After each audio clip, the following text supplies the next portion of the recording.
A nursery school teacher named Jenny Greengrass works at the local daycare and is fond of kids. She has a boyfriend named Steve Taylor. While waiting for her to end class, he looks at the ring he plans to propose to her inside his car. They excitedly plan on having a trip to the countryside, where Steve plans to have a romantic proposal. The drive is long, and the sun even sets before they could arrive. Steve is unsure of the way, making him rely on the GPS. Before arriving at a pub, they notice that the locals do not practice proper road etiquette and are rude. The following day, they arrive at Eden Lake, a gated community in the middle of the woods. The place used to be a public park before real estate took over. Deeper into the woods, Steve and Jenny finally see a majestic view overlooking the whole town. They grab their bags to find a spot where they could chill. A young and timid boy named Adam gathers insects, and Jenny approaches him to say hello. However, the boy is reluctant to talk to them because they are strangers, so they continue to look for the lake. The couple arrives at a serene lake, where they plan on having a good time. They bask in the sun while cuddling with each other. Not long after, two boys arrive to drive Adam away, who is also by the lake. Jenny feels sorry for Adam after being bullied by his peers, given that she is also a teacher. She closes her eyes to take a nap while basking in the sun when a Rottweiler barks at her. Jenny gets frightened by the sight of the big and unfriendly dog, which is at a dangerous distance from her. Their relaxation is disrupted because of the delinquent teenagers that have overtaken their peaceful spot. When Steve goes for a dip, the dog barks at Jenny once again, so he confronts the teenagers about it. He asks the group to turn their music down, but they refuse to do so. Instead, their leader, Brett, disrespectfully claps words back. Other members are Cooper, Reese, Ricky, Harry, and Paige. Steve stubbornly decides that he would stay put, enduring their loud music and obnoxious dog, then be bullied by them into leaving. One of them even checks Jenny out using binoculars, so she covers herself out of being uncomfortable. Before the unruly teenagers leave, Brett flashes his private parts. Steve sets up the tent while Jenny gathers wood for their overnight stay. She hears rustling noises from a distance but disregards them. The couple enjoys their time in the campfire that night, but Jenny still notices the sound coming from the woods. She lets Steve know about it, but he assures her that it's nothing to be concerned about. While having an intimate moment together, the noises still bother Jenny, so Steve goes outside to look. After some time, he stops answering Jenny's calls, which makes her a bit scared, but Steve just plays a prank on her. In the morning, they realize that insects have infested their food, and they have no choice but to grab food someplace else. Upon leaving, Steve runs over an empty bottle that the teenagers left behind, but he manages to fix the tire, and they now set off for town. When they arrive, the teenagers pass in front of them on their bikes. A bit annoyed, Steve loses his cool, so he tries to follow them but is unable to keep up. They visit the diner where Steve asks the waitress about the group of kids, but she only laughs at them. He asks if she knows the parents of the kids by any chance, but she gets strangely defensive and says, "Not my kids." After their breakfast, Steve spots several bicycles outside a house and thinks it belongs to the teenagers. Curiously, he stops the car, and Jenny pleads with him not to make the situation worse as it is not worth it. However, he is determined to teach the kids a lesson.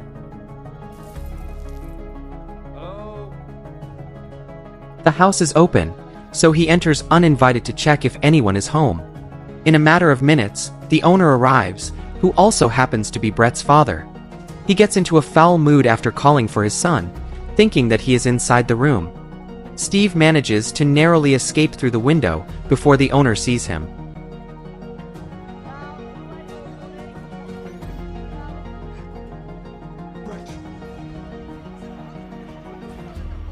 He hurries to the car, and Jenny drives back to the lake after the thrilling incident.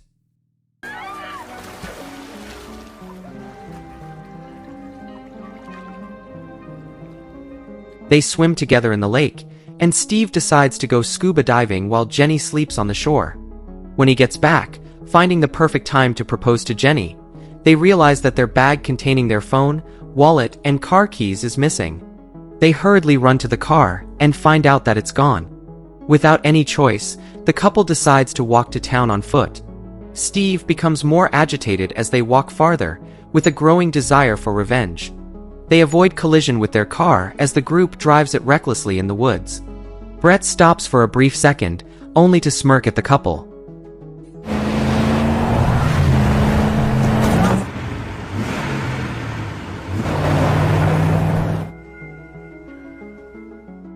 At night, they see the group by a campfire unsupervised by any adults. Steve approaches to demand the return of their belongings, but they deny having any idea of their whereabouts. In a timely manner, Steve hears his ringtone, which is the moment he loses his cool. He attacks Brett, but the other knife-wielding members bring him down. During the brawl, Brett's dog gets mortally knifed. Brett throws the keys while grieving the death of his dog. Jenny grabs the keys, and they run to the car. The group decides to run after them and throw rocks at the car, which stops because of a slope. The group approaches the vehicle to attack the couple. They break the lights and the windows, but Steve manages to drive away. The darkness and the unclear driveway cause the car to crash into a pile of woods.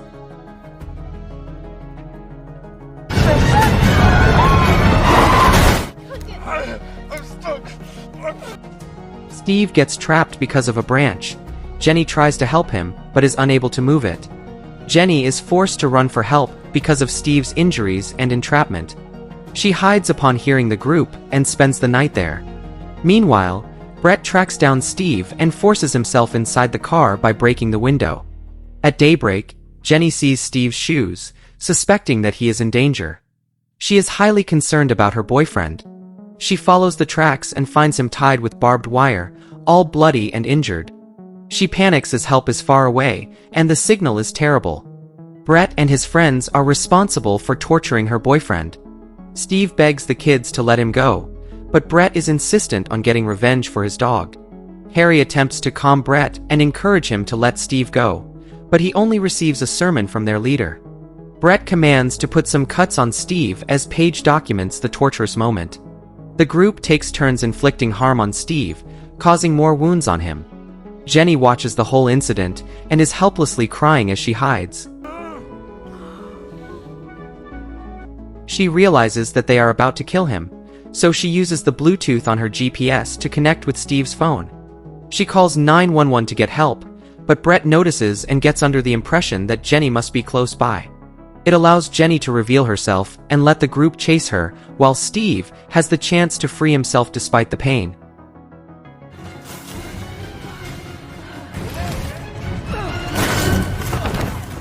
The teenagers ride their bikes through the forest chasing her, but she manages to evade them by using a log to make their bikes crash.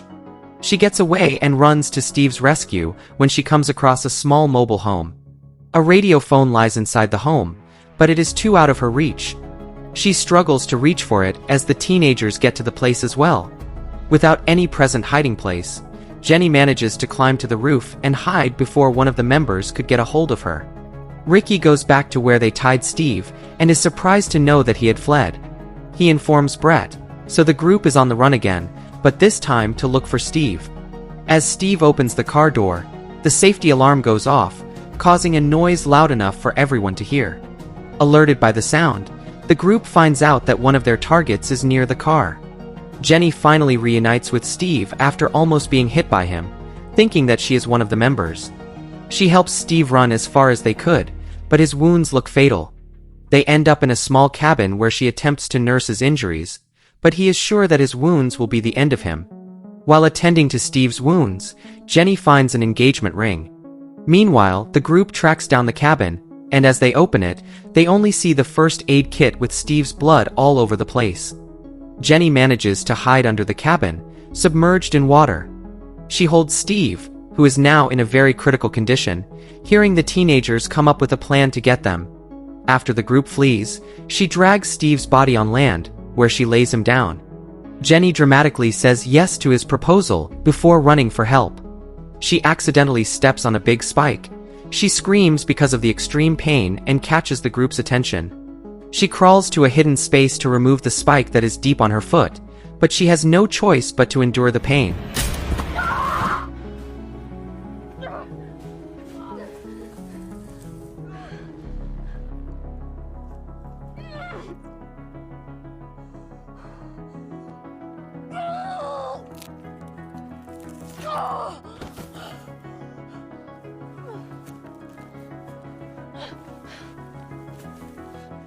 She lays down for a second to regain her strength when she sees someone standing by. Adam finds her and decides to walk with her to safety. Jenny tries to borrow Adam's phone, but he refuses to lend it to her despite her desperate pleas. It reveals that Adam's intention to help is completely the opposite. He has texted the group of their whereabouts, putting Jenny in great danger. One of the members knocks her unconscious. Jenny wakes up in horror, seeing herself tied to a tree beside Steve's lifeless body. They plan on burning them, but some of the members are hesitant about doing so. Jenny's fears are coming closer, leaving her without any course of action. Brett forces Adam to light a match and throw it onto the tree drenched in gasoline. According to Brett, Adam will be accepted in the group when he lights them on fire. Tired of feeling left out and bullied, he follows their condition. Steve's body is burned first, while Paige films it. In a sinister way, Brett gets giddy at the sight of it and jumps in celebration. Adam tries to flee the scene, but the members get a hold of him at that instant. Because of the fire, the rope tied to Jenny slowly burns. This gives her a perfect chance to run away. Brett tries to get to her, but she holds a torch against him. She pours over the gasoline and burns the ground to stop Brett from running after her. Adam is used as bait for Jenny to come back, but she ignores his cries for help. Upon running further, she witnesses Adam being burned alive by Brett and his group. Jenny continuously finds her way out with a trail map after breaking a glass that secures it. As she hears the group come nearer, she hides in a trash bin despite the disgusting smell. She endures the unpleasant scent for the sake of survival. She sees two members outside, looking for any signs of her, but they eventually go away. Jenny exits the bin and gets a piece of broken glass for self-defense. She sees Cooper from a mirror and stabs him on the neck. As he bleeds to death, Jenny holds him, realizing that Cooper was attempting to help her escape. Regret fills her mind. Never in her life did she think that she could harm anyone, much more a kid.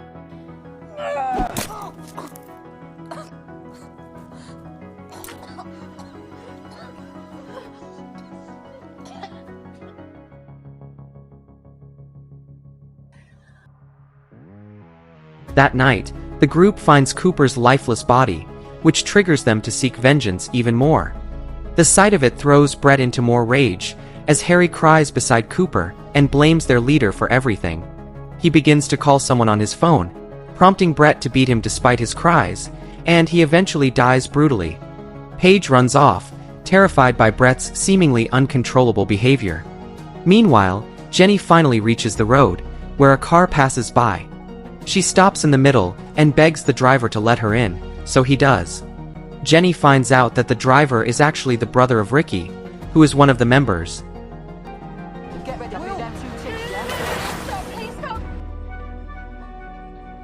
She panics and steals the van while he calls for Ricky. In a fit of vengeful rage, she runs over Paige intentionally without any remorse, causing the teenage girl to die. To avoid collision with another car, she makes a turn, and ends up crashing the van into a fence at a backyard party, and collapses after asking for help. Jenny gains consciousness and sees middle-aged strangers comforting her. She realizes that she is in Brett's house after seeing his childhood pictures on the wall. Unfortunately, the people in the room are also the parents of the members of the group who terrorized her and Steve. To escape from being around them, Jenny goes to the bathroom after saying that she feels sick. Meanwhile, a commotion is happening outside after the parents recognize the van that Jenny crashed. In case of anything bad, she gets a hold of a razor, while Brett's father forces her to open the door. She just stands back, causing the parent to kick the door open. She sees Brett outside the door before one parent attacks her. The kids have convinced the parents that Jenny and Steve are responsible for the death of some of the members. Jenny begs them to call the police, but they all plan to make her pay for what happened. Brett's father commands him to go upstairs while they deal with Jenny, who is now fearful for her life. Jenny realizes that the group's parents are just as psychotic and murderous as their kids, and they protect them from prosecution. She gets dragged outside by the parents while Brett closes his room to block her screams. He smirks at himself in the mirror before putting on Steve's sunglasses. He then continues to delete the footage from Paige's phone to hide any evidence.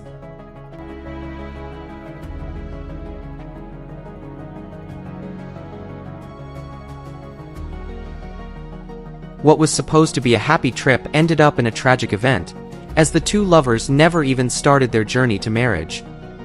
If you enjoyed this video, don't be shy to hit the like button, and if you disliked it, hit the dislike button twice, just to be sure.